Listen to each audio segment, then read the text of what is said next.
Chevron 1, coded. For my ally is the Force, and the powerful ally it is. Life creates it, makes it grow. You failed, Your Highness. I am a Jedi, like my father before me.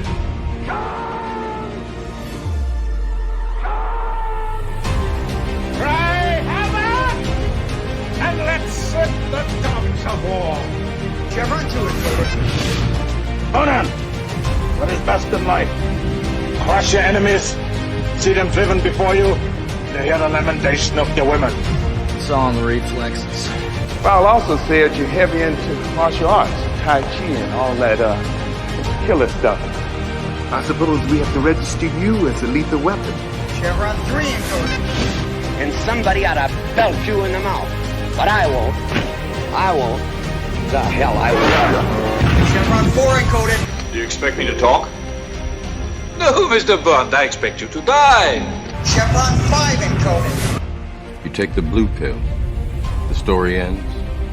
You wake up in your bed and believe whatever you want to. You take the red pill. You stay in Wonderland. And I show you how deep the rabbit hole goes. Chevron 6 encoded. Not for while you can, little boy. Great Scott. Back off, man. I'm a scientist. You shall not pass! I thought I'd die fighting side by side with an elf. What about side by side with a friend? A day may come when the courage of men fails, when we forsake our friends and break all bonds of fellowship. But it is not this day.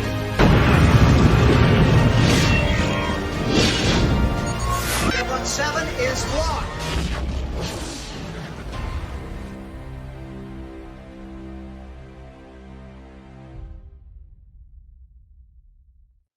Howdy and hail. Welcome, everybody. Saturday Night Drive-In is back for 2024. And for the first time, because I'm a retard, I am a full-blown boomer retard. It occurred to me just today, Adam, why aren't we simulcasting across both channels? So for the first time, also on Jed's channel, welcome, everybody, to Saturday Night Drive-In, where we take a break from the nonsense of the week and just enjoy a good movie, have a good discussion, and maybe, just maybe, forget our woes. Jed, I haven't seen you all week. How are you? I'm doing great. Yes, it has been some time. I mean, we did briefly see each other for Roundtable, but before that, had to take a lot of December off, and it was weird. It was very weird, but it is great to be back here with Saturday Night Drive-In and on my channel for the first one this year. That feels apt, if nothing else. If we were going to do it late in the game, this seemed like the appropriate time to do it, but I'm happy to be here as usual with you, but this movie is not what I expected, so I'm excited to at least jump into the conversation and it's see 80s goodness. It's what's 80s going on. goodness. It's 80s goodness. Anyway, all right, guys, we are here to talk this week about the Michael J. Fox 1987 or 88, depending on when you decided. Classic, cult classic, The Secret of My Success, the story of Brantley Foster, who just wants to be rich and have it all. It's very simple. And he goes through dude, this movie is 80s to the T. It really is. This is your first time seeing it, Jed. How are you feeling now that I made you watch something once again you've never seen before? Well, to be clear, it's not just that I had never seen it before. Yeah. I'd never even heard of it. I watched the trailer right before watching it. That's when I found out Michael J. Fox was in it. So I really had no idea that the trailer made it look like a rom-com full to the max and not like what it actually was. Focusing on it's some not other a romantic comedy. No, but that's what the trailer looked like. And so I had no idea what to expect. And it still somehow subverted my lack of expectations. I'm not sure how to take that. Oh, man. So, all right. For those, just for the recap, Brantley Foster, a young man, I believe, from Kansas, if I remember correctly. Mm-hmm. He's from Kansas. He is a college graduate, maybe even a business school graduate. It's one of those things that's a little murky one of my few complaints about the movie. He's ready to go to the big city. He wants to make it big. Go to New York City. This late '80s New York, where money is king, capitalism is king. You are there to either win or lose, and he has a job ready to go. But he gets there, and what happens? It's had a hostile takeover. The business he was going to be a part of is done. It's over, and suddenly he is just not necessarily on the street, but he has no real job, and he then has to find it. And he was given a suggestion by his family to connect with a family member, Uncle Howard Prescott, the current CEO president of Prescott Industries, which is essentially it's like a manufacturing company and a shipping company. Back in the day when all those businesses were kind of all in one thing, and it does a lot. Has a countrywide reach, and he just wants to get a leg up. And he has stuck in the mailroom, and from there, suddenly he has designs on basically hitting it rich. But he realizes that a small criticism, the arrogance of youth. Oh, I can do this better. Because he sees that everything is corrupt and broken with the higher ups who aren't doing anything, as the company's about to be suffering its own hostile takeover. And thus the adventure, for lack of a better term, ensues as he secretly climbs the corporate ladder while finding love and sex and money and power and doing shenanigans here and there. That kind of sums it up, doesn't it, Jed? I mean, as much as you can sum up a movie like this, it's really Kansas boy comes to New York, has everything handed to him by coincidence, not by the people around him, and magics his way up to CEO within a couple months. Yeah. Dude, it's 80s. It's turn your braid off 80s. It is so dumb. But it's fun.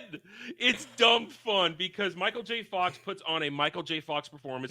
This is him nearing the peak of his career because he's already had the success of Back to the Future. He's had a couple of movies, and now he's going to hit that streak in the 90s where he did a bunch of movies that have basically aged well, where he waffled back and forth between semi-comedy, semi-adventure, and semi-serious.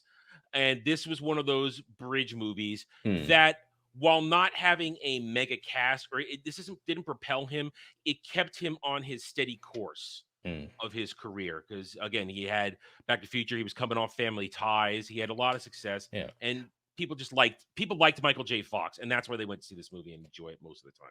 I'm not certain of this, but I'm pretty sure this is the first non-Back to the Future Michael J. Fox film I've seen. Really? Yeah, and I was unimpressed. It feels like the same performance. I was hoping for something slightly different. That's the thing. This is mid to late 80s Michael J. Fox, where he's just kind of doing the same thing. Now, next Halloween, I'll say this now, we're going to watch The Frighteners for Halloween next year on my choice. That is a Michael J. Fox horror movie. I picked it up for a good price this year. It's one of my few ones. I believe also Peter Jackson directed that movie, so it's an Peter Jackson did some weird stuff outside Lord of the Rings. Yeah, but it's a good one. I like that one. So I'll let you know now. We're gonna watch that for Halloween. That's a Michael J. Fox one. I believe it's mid to late 90s, if I'm not wrong. Either way. So, but yeah, you're not wrong that this is Michael J. Fox doing Michael J. Fox. I'm the peppy, optimistic kid who's gonna do this and no matter what, and this is the adventure that I'm on, and that's what he did in the 80s. That was his shtick, and he changed it a little bit in the 90s with movies like what was it called? Life with Mikey. What was the other one where he was the hotel guy? Somebody forgot that title of that one. Damn. Anyway, so he changed up, but this one is still pure 80s, and let's walk through this. Again, Brantley Foster, not a complicated character. Not a complicated character at all. No. Not in the least. And that's a big criticism of mine is the characters. None of them seem all that interesting to me. Yeah, Michael J. Fox is fun. He's got charisma as an actor. And of course, that translates over to the character to a certain extent. But he doesn't really... the whole movie is about him struggling to the top, yes. But it doesn't feel like he struggles. Like, he doesn't go through a character arc. He doesn't learn anything. He doesn't have real trials besides, I'm going to make it to the top. He makes it to the top relatively easily, like no one has in the history of New York City. So, I wanted a little bit more trial, a lot of maybe some self-reflection where he's like, I was too optimistic coming out of Kansas. I had no idea what I was getting into, and maybe some maturity that comes along with those realizations, a tampering of his boyish charm, as his aunt puts it. And we didn't see that. He didn't evolve. He didn't mature. He was just knew he was great, and then he found out he was great, and everyone finally realized he was great by the end of it. It's the hero's journey. This is the same character arc as Rey Skywalker. But his charisma and that Brantley isn't an asshole makes you root for him still. And Andy Pickle, I can answer that. Jeffrey Combs. Jeffrey Combs. Very easy answer. I know my shit. Anyway, yeah, you're not wrong. But here's the difference. Why I'm not gonna say it's a hero's journey. He's not insufferable. That's true. That is an important distinction. He's not insufferable. He's a likable guy, and he wants to do good. He's not trying to take advantage of other people. He's just trying to earn it. And here's my counter to that. He went into the whole thing. He had his job. He was ready to work it normally, get a regular job, but then it fell apart. And what I like about the beginning of the movie is that whole horrible chain of events of you need experience, but you don't have experience. But how am I going to get experience? That montage hit home. Everyone who's tried to get a job knows what that's like. Even the whole DEI stuff. I was surprised about that from the 80s. Like, can you become a minority woman? I know. What year did this come out? Dude, that montage I did appreciate. It struck very close to home. Yeah. But you also mentioned another problem with his character, at least to me, is his whole idea of making it himself. He's not going to take help from his aunt. He's not going to But he takes help in the end. No, even before that, the whole idea of him lying, pretending to be this other person, and using subterfuge to get to this high-end executive spot is cheating, taking shortcuts, and not earning his way to the top. His entire character motive is earning his way to the top, and he doesn't do that at any point during the film. And yes, once he gets there, he proves that he has the right to stay there, but he still didn't do what his entire character motive was, to prove that he earned his way up. I sort of see that. I still look at that as he was dealt this shitty hand in the end, where everything was supposed to go the way he expected it, and then, as we said, the montage of experience versus no experience, all that stuff, and then okay, I'm left with nothing. And even when Aunt Vera says, I will introduce you to my husband, of course, he finds out 5 minutes later it's Uncle Howard. He then said, the way I look at it, let me phrase that. The way I look at it is he's taking advantage of this point with all that's left to him. And his decisions aren't reprehensible. I see where he's coming from, but it contradicts his entire character motive of earning his way to the top. So if he hadn't made such a big deal about earning his way to the top, it would have been fine. He's just a smart kid who's doing the best with the hand he's dealt. No problem with that. It's the contradiction I have a problem with, not the morality. I don't quite feel it as hard as you, but I understand what you're saying. I see it as he's just said at this point, that's it. I'm going to just go for this. Because what I do like about this movie, though, is even at the time, 80s, greed is king. Greed is everything. Capitalism, laissez-faire economy, let's go. It does give a small critique to the bloatedness of bureaucracy of a corporation, where a giant corporation has no idea what's going on internally, that this dude from the mailroom can just pop in there and suddenly steer this entire corporation with just ideas that the bloated bureaucracy is ignoring. And I appreciate that criticism of it. That even though it's promoting success in business, it's still criticizing it at the same time. Maybe I'm looking too deeply into it, but I mean, I've been watching this movie for decades, and I just watched it recently, which is why I decided to put it up here. And I thought, wow, I'm looking at it a little differently. Also, because I got to admit this. I like to watch these movies that deal with business, because these economic things that happen in them, they pique my interest. And as an adult, I understand them better than I did as the kid that watched it. Because I watched this movie when I literally was a kid, and it didn't make a whole lot of sense to me. Although I understood, yeah, I'd like to have sex with Helen Slater. Yeah, I understood that part, but I didn't understand the rest of it. And the hostile takeover stuff is, they try to make it sound all epic, like that montage. I hate that montage at the house. Yeah, there's my criticisms. I'll get into that. I do have criticism about that. Trust me. Having watched a lot of movies, something especially some of the chat know I love Noble House. I love the miniseries adaptation of the book, and that shows a down in the dirt, gritty adaptation of how a hostile takeover happens, as opposed to this, which kind of just hostile takeover. Here comes. Yeah, I was using buzzwords that people would recognize. Yeah, but that doesn't take away from my overall enjoyment of the flow of the movie. You got to admit, the movie flows nicely. It's a very simple structure. It's not overcomplicated. And as you just said, you just mentioned it, montages. We talked about this when we were talking about Rocky. Damn, does this movie lean heavily on the montages? Way harder than Rocky, though. And it used montage tropes in scenes that weren't montages. I feel like a quarter of the movie was Michael J. Fox staring at something while a song blared out aggressively, depicting everything that was going on in his mind at that exact moment for way longer than it should.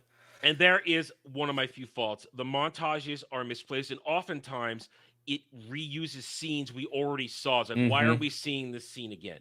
The scene was fine where it was. Why am I seeing him talking about this, talking about that again? We've already done this. A good editor needed to come in and trim this movie. I feel like there's a good at least 20 maybe minutes. 30 minutes that could be trimmed out. Wrong. You're not wrong. You're not wrong. But especially that montage, my least favorite montage is the one outside the house where all the sound is gone and everyone's just like smiling and nodding at Michael J. Fox for 20 minutes. But see, it's an annoying montage, but again, I understand what it's doing. It's again putting the bloated bureaucracy up against the new, fresh ideas, and you're seeing the old guard struggling with their plans while Brantley is wooing the big money business, the big money of New York, and I appreciate it because even though it's annoying, it is set up for the climax where the money men come in as his backers. Now, again, there's the legitimate question. He just talked to them for a minute at a party, and they're ready to throw probably at the time just tens of millions of dollars behind him.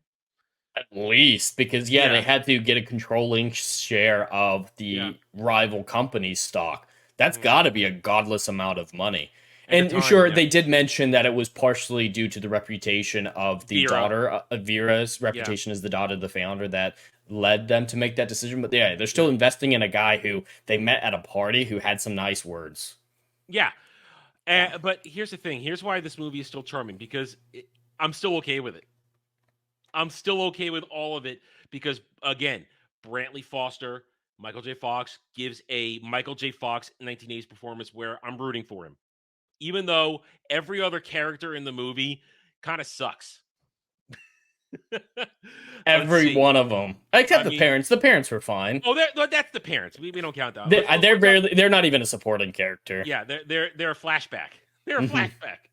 But let's go through it. Helen Slater's character. I don't even remember her name. Let me look it up real quick. Christy. Christy's a whore. Christy's a whore. I'm going to say it.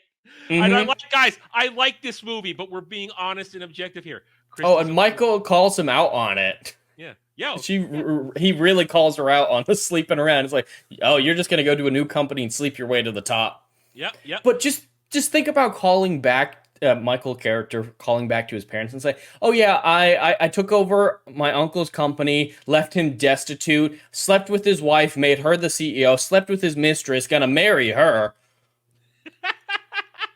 Hey, now listen, I was talking to Devil about this on Monday when I was hemming and hawing about this or switching channels, which I'm going to make you watch too, because that's Burt Reynolds, Kathleen Turner, and Christopher Reeve. I love that movie so much. But we're talking about this, and Devil brought up a point, and Devil was going to join us, guys, but he had conflicting schedules. He had too many streams he signed up for today, so he couldn't be here with us. But he brought up a point, so I'm going to bring it up here. Again, 1980s ahead of its time, step fantasy. Michael J. Fox and his step-aunt. It's foreseeing the future. Back in the day, though, that was kind of a risque thing to do in the movie, that he's sleeping with his aunt, which isn't really his aunt, but still some might view as incest. And how do you feel looking with it our beer goggles of today? How do you feel about that whole thing going on there? I wouldn't classify it as incest, obviously, because there's no blood relation. blood, And none. I think the more the risque aspect of it that I don't morally agree with, at least, is the married aspect of it. Her being married is where the problem comes in for me. But obviously, characters have different moralities. I think it makes sense with the position he was in. Like, what else was he going to do? And I'm going to say it, she tried to sexually assault him in her husband's office. That was straight up, like, if that was today, if that was a man at any point, she would be in prison. And she's not the only one. So another thing that the movie doesn't even mention is the legal repercussions of Brentley's decisions. It's not just, they only focus on, if they find out, they're going to fire you. That's fraud. That's fraud. That's prison time. And no one even addresses it when he casually like tells the whole board, "Oh yeah, they think I'm they think I'm Whitmore. I'm actually Brentley." And it's just so casual. It's like, no, you just because your boss fired you doesn't mean that there aren't going to be legal repercussions. And you imagine that someone as hateful and spiteful as his uncle would pursue those legal ramifications, especially after what he thought Whitmore was doing. But again, this is 80s. The whole idea of this movie is to get behind your plucky young hero where he's going to race to the top and he's going to make all kinds of fun decisions along the way, have fun sexual escapades, and just win out in the end over the bad guy. And real quick, Fernandez T for $10. Happy weekend, fellow nerds. Let's go Rams. Not that you guys care, but it's my super chat. Damn it, joke. Hey, man, it's your super chat. You could say whatever you want within the terms of service of YouTube. And we don't often get them here on Drive-In, so thank you, Fernandez T, for the $10. As always, your support is appreciated. And I don't watch sports ball anymore, so back in the day, I cared about my Giants. I don't care anymore. So Rams, that's football, yes? Yes, that is football. Hey, I got that much right. What do you know?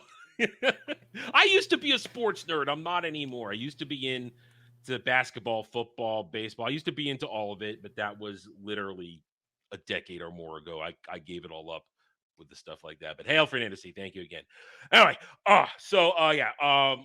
Christy's a whore, and she's and let's be honest. You need to get tested after sleeping with her. Maybe, but also she's. Listen. Say it. What? I don't know. You don't know. I don't think I'm gonna go where you think I'm gonna go. Oh, I thought you were gonna call her a bitch. Oh, well, yeah, she could be a bitch, but at the beginning, ice queen bitch. But here's the problem. Again, guys, I like this movie. What I'm saying is though that you can like a movie but still find the faults with it. Absolutely. Christy, her character is wishy-washy. Very wishy-washy. She goes with the wind, and basically she goes with whoever's plowing her. Oh, the way her relationship with Brentley changes on a dime is ridiculous. At one moment, stay away from me. Oh, maybe I might like you too at the party, where she's like, oh my God, it's you. Hello. Oh. All right, that leads to something. I think, and here's one of my this is a tried and true criticism I have of all the stuff we go over. Passage of time. They don't really let us know.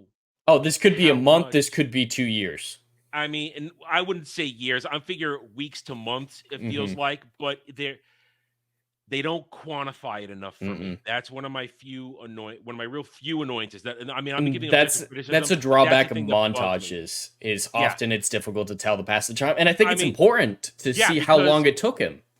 I think that Christy and Brantley have spent more time together than the movie actually shows you. It feels like they've been working on the defense to the hostile takeover. I think it's supposed to be more than just a weekend or a couple There are days. some awkward cuts when it comes to that. Like there's the initial conversation where she needs to go out and eat, and they go out to eat together, and then later on, while they're walking home, seemingly from that date, she mentions that there's more information than you think. She's like, after we talked last, I went and researched this. Is like, is this a different night? Is this following up on the date we just saw? There seemed to be a scene maybe missing there, and that was the thing. I think one of the biggest problems with this movie is editing. Editing. Oh, that's my one. This is perhaps my biggest pet peeve, because how I am with continuity. I want things to look right, sound right, feel right, stay the way they should, frame to frame. There are 2 scenes in this movie which are so evident of reshoots. It's as though the editing didn't care. I bet you saw them too. Right when he decides to be Whitfield for the first time and he's sitting in the office, and then it cuts away and it cuts back. His hair is 3 inches longer and a different color. Michael J. Fox. That's been eating me for decades. That scene has been eating me for decades. And there's another one later down in the movie. I think it's the elevator scene when after they've all been fired. Again, his hair is longer and a different color. For the love of God. Just at least put a hat on him or something. Or the scene. I mean, just cut his hair again. I don't care if he was doing something for another movie. That moment takes me out right there because I realize, wow, my suspension of disbelief has been blown because his hair is shorter and it's brown, not sort of ginger brown anymore, which is the majority, which is 98% of the color and the haircut of the movie. And also, he looks older. He looks about a year older in the reshoot. I swear to God, he's got less baby face in a year later in that reshoot scene. But so that you're absolutely right. The editing in this movie is not good. It's not good at all. It has a problem. And after that, again, next to the time elapsing, the lack of time continuity, those are my biggest problems. The editing and time continuity. You're having a camera problem there. Wow. Okay, you were seeing that. I was just making sure. No, I'm seeing that. Yeah, I'm totally seeing that. Live television, folks. You never know what's gonna happen. All right, so Christy is wishy-washy. She seems to drift to whichever bigger dick is effing her, and she seems to not be able to stick to her guns on anything. It's always somebody else influences her decisions. So I'm not a fan of Christy of anything. Hell, I'm more of a fan of Vera because Vera knows what she wants. Yeah, Vera's at least fun, even if she's degenerate and abusive. But no, Christy, I don't buy her relationship with I don't. Brentley. I don't get their chemistry, and their marriage at the end seems forced. And I can't get invested in any character. The only character that I like is Michael J. Fox, and that's because I like Michael J. Fox's natural charisma, but not his writing. Like, if I just looked objectively at the decisions he makes, the contradictions that I see in them, I wouldn't enjoy his character. Michael J. Fox is just a fun person. And so that saves it a teeny bit for me. That is, but dude, that's the whole purpose of this movie. This movie is successful because of Michael J. Fox. Anybody else in this role, I don't think this movie works. Not at all. I think the likability of Brantley falls apart. I think you definitely aren't even remotely caring about Christy. You only care about Christy once she's on Brantley's side. And after that, the dude who played Howard, let me check his name again. A character actor of the time, Richard Jordan, he played shitheads. That was his role in the 80s and early 90s. He just played dicks in movies. And he's very good at it. Yes, you're always going to root against Howard Prescott. He's a dick. You want to root for Brantley. But like you said, I feel because of the editing and the inability to know the time elapsing of this, I feel a little cheated by the movie. I feel as though I should have seen more here and there throughout it. I would have enjoyed a little more. Here, perfect example. The attempts at comedy. You thought the comedy is not. There's no laugh out loud moments in the movie. There's no real laugh moments in the movie. It's just I have a fun time, but I'm not laughing a fun time. And the few times they get close to something funny, they take it way too long. Like the musical chairs or musical doors from that night. That's where I was going. Yeah, that scene can be funny. It just goes on for like 15 minutes. It's way too long. There's all those other things. The elevator changing scenes where he's the naked and that. There's certain gags that run a movie. They attempt to do it, but it would have been better if maybe we had not attempted to be so comedic and stayed with the serious a little bit more. I would agree. I feel have more time to flesh out the characters, flesh out the more drama, time with the business, this and that. But so we actually know what's going on besides buzzwords. And there is the problem of Michael J. Fox at this time in his career. He was the jokey, fun, happy guy. That's what he was doing at the time. He, as I said, he would come off Family Ties, where that's a situation comedy. He had a bunch of movies, including Back to the Future, which are Back to the Future very serious, but had a lot of funny moments in it.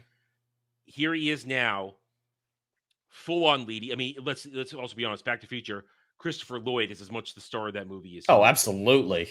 So this is the first time. I believe this is one of the first times. Let me take a quick look here. Let me go to Michael J. Fox. Let me bring up his movie list real quick and go back to the beginning in the 80s. And I will share the screen so that you guys can see what I'm looking at, because that's what you do. You share what you're looking at. So we have this here, and we go all the way back to 87. Secret of My Success, 87. So up until then, Teen Wolf, Back to the Future, those were his big things. And Teen Wolf, again, that's more of a comedy. That's doesn't have too much suspense in it, and it's a teen, and that's a young adult movie. Really, it's not meant for seriousness. But since then, a lot of the stuff in between that, none of the stuff, not really huge. But Secret of My Success really moved him next level, and then 1 year later, he does his first serious movie, Bright Lights, Big City. That's a super serious movie. But one would say a more serious version of The Secret of My Success, where it's a lot more gritty, a lot more seedy about business, stuff like that. And then I'm sorry, Family Ties was still going on during this. Wow, I thought Family Ties was over. So Family Ties is first ending a year later, and then he's in Casualties of War. And you go through all these with your hard way. That's one of my favorite movies. I love him and James Woods in that. I love that movie. That's a fun one. But now you got the early 90s where he is in his peak. I mentioned before, For Love of Money, where he's the hotel one, Life with Mikey. Why are the reviews so low? IMDb, man. These are, but this is leading to what I'm talking about. This is Michael J. Fox. A lot of these movies ride or die with him. And they're either good by his standards or not. I mean, one of them, Greedy. Greedy is an ensemble cast with a lot of powerful comedians at the time, and of course, Kirk Douglas in it as an anchor in that movie. That's something that's what's the word I want to put into that? He blends into that cast, and he's part of a major cast. But up until then, a lot of these things, it's ride or die with him. These movies are successful with him or not, mostly because of him.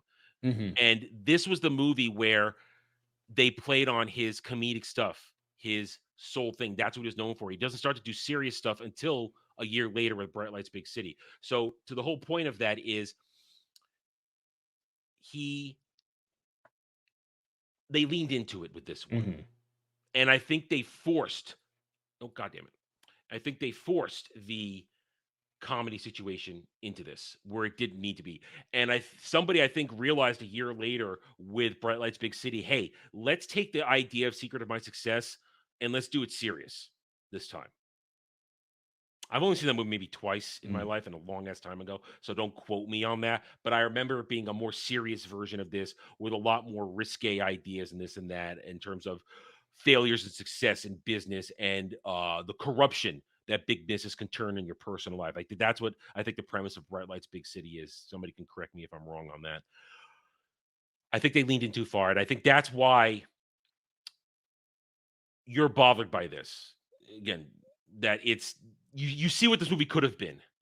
Absolutely. If they hadn't tried to, they blended. The blending, they blended too much. Yeah, it's a bit schizophrenic, but there is an identity at the heart of this film that is worth preserving and exploring. But between the comedic element, the weird choices with the main character, the writing, and especially the editing, it falls very flat for me. But there's something that could be good, very good in this film.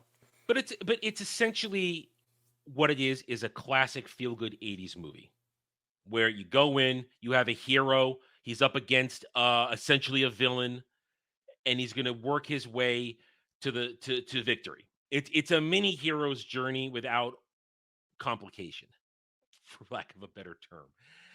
And it works, because that's what the 80s were about. Let's just put out a movie. We're not looking to make $1 billion, which is what every movie tries to do nowadays. in these modern times. We're looking to put on a movie. We're looking to entertain. And here's also something we have to understand, because I'm going to come back to this now. Back then in the 80s and the 90s, even from the 70s as well, a movie was put out as a vehicle for an actor or an actress. And this is a Michael J. Fox vehicle. And it was successful because it was a Michael J. Fox vehicle. You can't do that anymore today, can you? Yeah. Anybody can, with the exception of maybe Tom Cruise. Even Tom Cruise, I don't think is the star that he used to be as much as people like to believe he is, because there was the movie a couple years ago, like American Dream, that was primarily him. That one bombed. It's American something. I know American is in the title, but that one didn't do very well. Mission Impossible didn't do very well.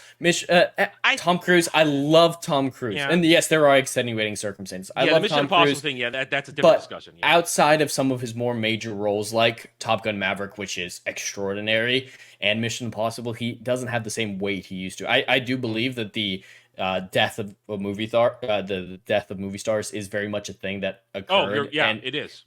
There's no individual that could carry a movie like what you're referring to here. No. There are individuals in certain roles that can absolutely do it. There's got to be that combination factor. It's a symbiotic relationship. As we saw, everyone thought after Iron Man, Robert Downey Jr. was going to be a movie star, that any movie he was in, he was going to be a blast hit. Yeah, Dr. Dolittle. Dr. Dolittle. We just need to look at that. So yeah, I don't believe anyone, as much as people say Chris Pratt as well, I don't believe that's the case either. I really can't think of anyone that I legitimately think who name alone can sell a movie. It's not name. I think what it is now. If you got, and it feels like we're going off topic, guys. We're not really, because we're comparing and contrasting what makes this movie work and how this movie wouldn't work today. You couldn't just put this movie out and make it work because it would flop. It worked because of Michael J. Fox, and back then, a name meant something. Absolutely. And a name doesn't mean anything anymore. What matters now is story, and unfortunately, and I hate to say this, director means more than actor now in a lot of ways, and I hate that.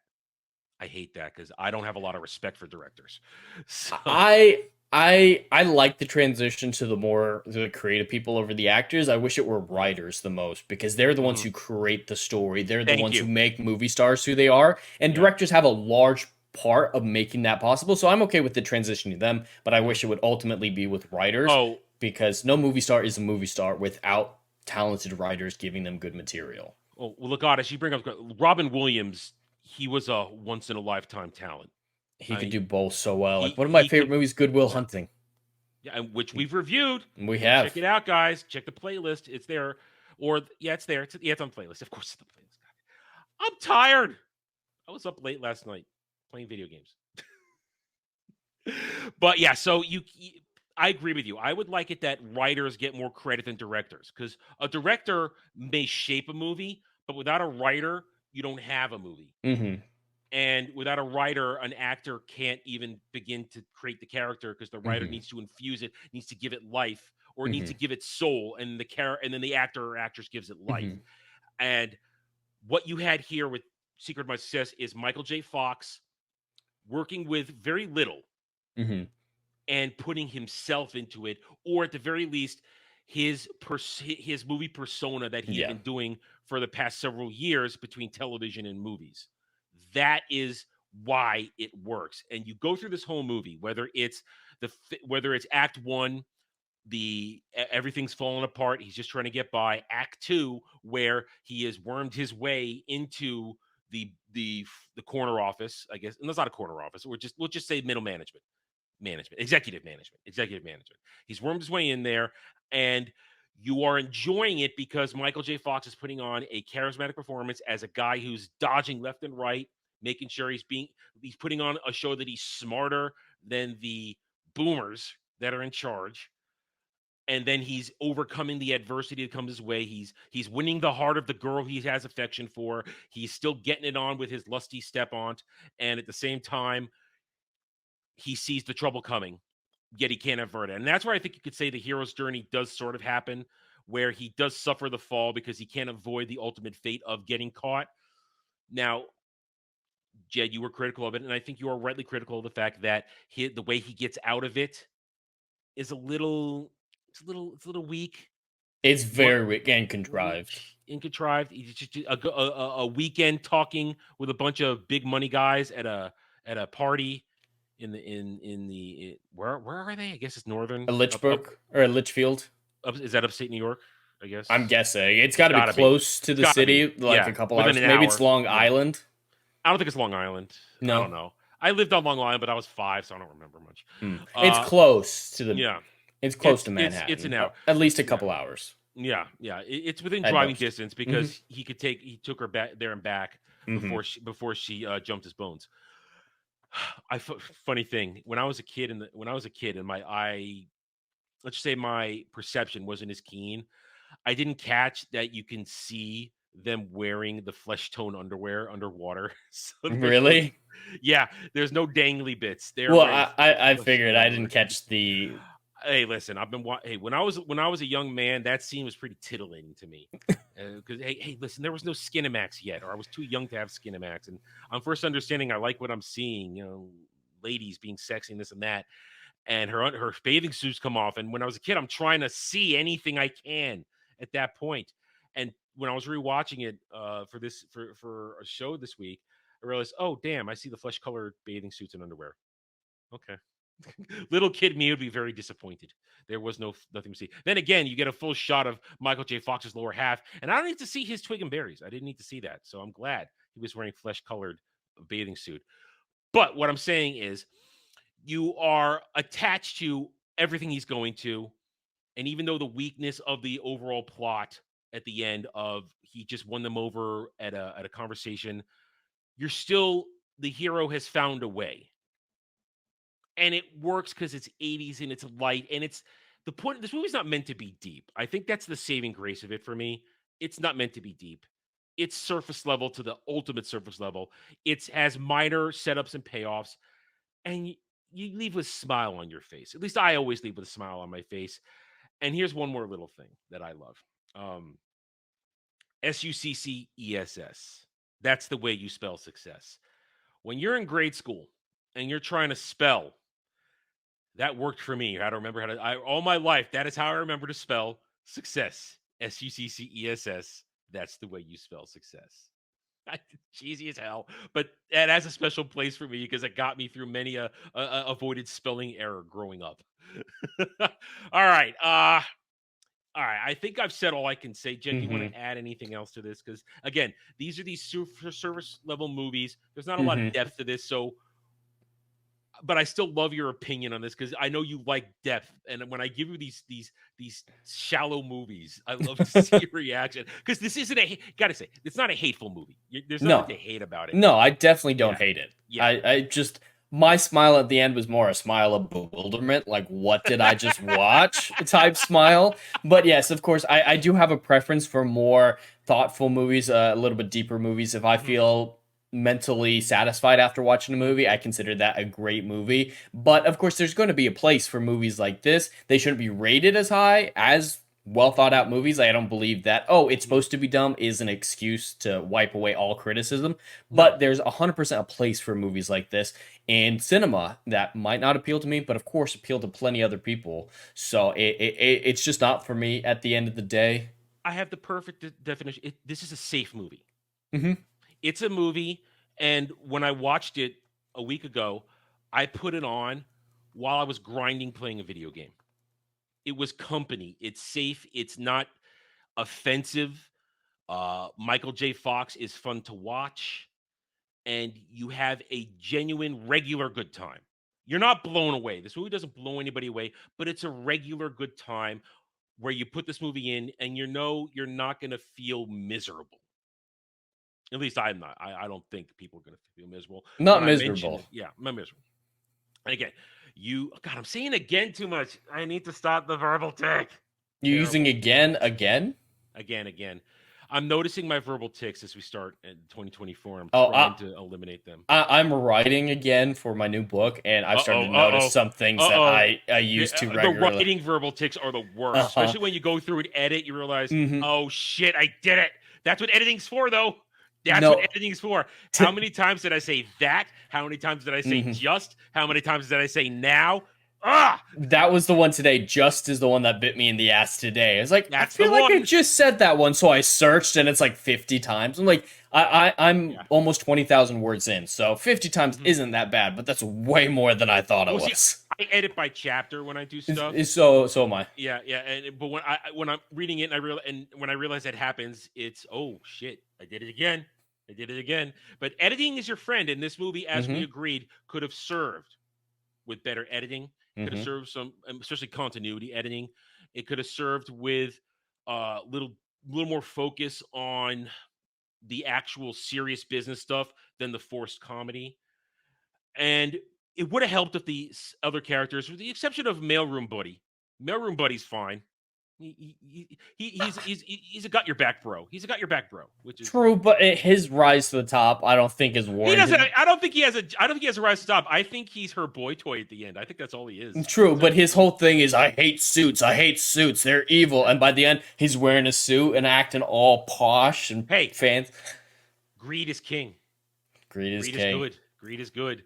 Money changes everything, and that is the secret to your success. Money. Having the money, let's ask this question going on. What is Brantley Foster's secret to his success?